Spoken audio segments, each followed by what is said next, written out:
এই পবিত্র মাসে জাহাবু দক্ষিণ পাড়া যুব সমাজের উদ্যোগে ওয়াজ মাহফিলে অনেক অনেক নেতারা আছে। আজকে এখন এখানে পাইলাম প্রধান বক্তা আবু বকর সিদ্দিক আল কাশিমি পীর সাহেব, বানিয়াপাড়া দল না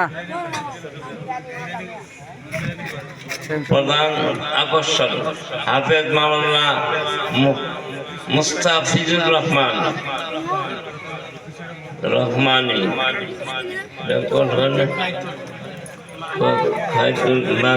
বাইদুল মাহমুদ জামে মসজিদের খতিব কাজী মোহাম্মদ সাইদুর রহমান আখন্দ দেবীদের মধ্যে আছে। হ্যাঁ,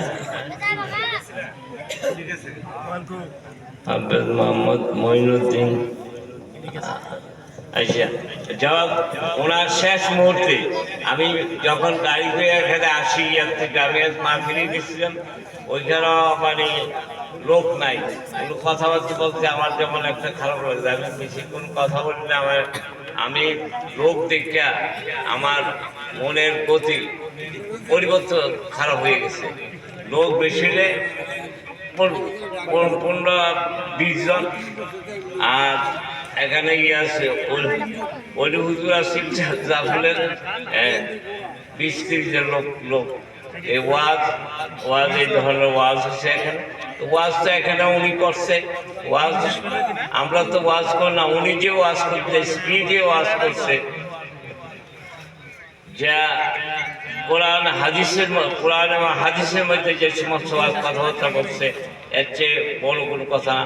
উনি কয়েকটা কথা বলছে যে এই জালিম সরকারের যে নির্যাতন জুলুম, আলেম ওলামার সহ বাংলাদেশের আলেমদের অস্তিত্ব বিলীন কোনো মাহফিল করতে দিচ্ছে না। ডিসির পারমিশন লাগবে, অমুকের পারমিশন লাগবে, এই ধরনের অবস্থা চলছে।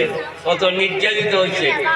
আর বিশেষ করে আমাদের দেশে আমার ভাগিনা শাহ মুফাজ্জল হোসেন কাকওয়াত, সাবেক ধর্ম প্রতিমন্ত্রী, উনি প্রায় 15টি বৎসর এই গ্রেনেড মামলা আসামি, উনি বড় বয়সে ছিল। ওনার মা মারা গেছে, ওনার নানি মেয়েছে আত্মীয় স্বজনটার মাঝে উনি কারোর সাথে, যেখানে মা যে গর্ভধারিণী মা মারা গেছে, মা জানা যেতে পারে না, সে অবস্থায় ছিল। তো উনি যে ওয়াজ সম্পূর্ণ বিষয়গুলি উনি করছে, নমাজ ফরজ, রোজা ফরজ, মেয়েদের পর্দা ফরজ, পর্দা বলতে পর্দার পড়া উঠে গেছে এই ধরনের। তারপর সুদ নিম্নতম, অনেকে বলি জাহাপুরবাসী সুদ খাওয়া, সবচেয়ে নিম্ন হইল মার সাথে জিনা করা, সুদ খাওয়া, এটা বর্জন করতে হবে।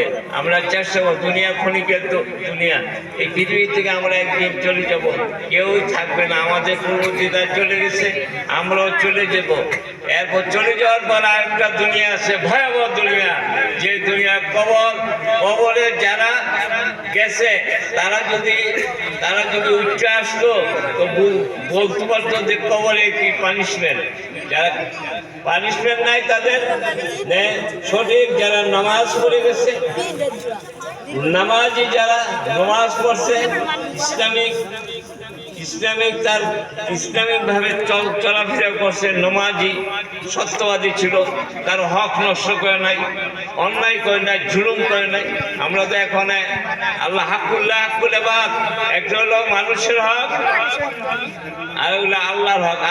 আল্লাহর হাকুল এবাদ, আল্লাহ ইচ্ছা করে ক্ষমা করে তোলা হাকুল্লাহ। আর হাকুল এবাদ মানুষের হক যদি কেউ নষ্ট করে, জমিন জোরপূর্বক দখল করে, মানুষের প্রতি জুলুম করে, অত্যাচার করে, গায়ের জোরে কথাবার্তা বলে, অনেকের উপর জুলুম করে, হাকুল এবাদ আল্লাহ ক্ষমা না করলে, আল্লাহর যদি অপরাধ করলে আল্লাহ ক্ষমা করে দিতে পারে। আমি নামাজ পড়ি নাই, আল্লাহ আমার কোনো কাজ করলেন, তারা আমাকে জান্নাত দিতে পারে, কিন্তু হাক্কুল ইবাদ মানুষের যে হক নষ্ট করে তারা কিন্তু পার হইতে পারবে না। প্রত্যেকে হুঁশিয়ার থাকতে হবে বা সমাজ ব্যবস্থা ভালো করতে হবে। এই যে উনি কিছুক্ষণ আগে বলছে দেশে গাঁজা মদ বাবা বিভিন্ন আইটেম আছে, আইটেমের অভাব নাই। এই আইটেম অনেক জায়গায় চলে, ধুমছে চলে, জাহাপুর অনেক জায়গায় চলে, আমি জানি কোথায় চলে, তারা খায়, এটা আমরা অবগত আছি। আমরা যদি মনে করি যে আমরা জানি না যে যুবক খাইতেছে, যারা এটার সাথে সম্পর্কিত, তাদের চেহারা দেখলে, তাদের কর্মকাণ্ড থাকলে ভালো মানুষরা তাদের চিহ্নিত করতে পারে। এই ব্যাপারে প্রত্যেকে হুঁশিয়ার থাকবে। আর তাদের যারা নিয়ে গাঁজাখোর এই সমস্ত পার্টিরারে আপনারা দমন করতে পারে। এখানে যুবকদের উদ্যোগে আজকে এই সবার আয়োজন, সেই যুবকরা এই ব্যাপারে পদক্ষেপ নিতে হবে। নাহলে বুঝবো যে তারা যারা যুবকরা যদি পাস করতে পারে, এই জুলুম অত্যাচার এটি দমন করতে হবে, গাঁজা মদ দমন করতে হবে। সুদ খাওয়ার ব্যাপারে অনেক সুদে মানুষের ধ্বংস হয়ে গেছে। তো দুনিয়াটা কতদিনের, এরপর বুঝা যাবো কবরের জগতে কি হয় পানিশমেন্ট। তাহলে আমি আর কিছু বললাম, উনি অনেক কথা বলছে, উনি ওয়াজ করে ফেলছে। আমি যে দু একটা কথা বললাম, মানে এই মাহফিলে যে আসছে শরীফ রইলা, উনি যিনি ওয়াজ করার তারা ওয়াজ করে ফেলছে। উনি মানে মোনাজাত করবে। খোদা হাফেজ।